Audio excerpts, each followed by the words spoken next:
EDSA. Nasa EDSA na naman tayo at wala nang kamatayang EDSA ang ating dinadaanan.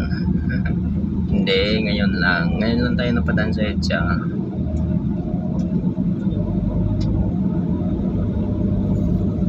Ngayon lang tayo napadpad sa EDSA, mga idol. Yan, patungo tayo ng S Avenue. Mag S Avenue tayo. S Avenue tayo.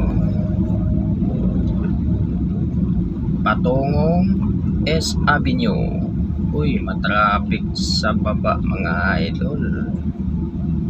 Kasi may ano kasi dyan eh, may traffic light.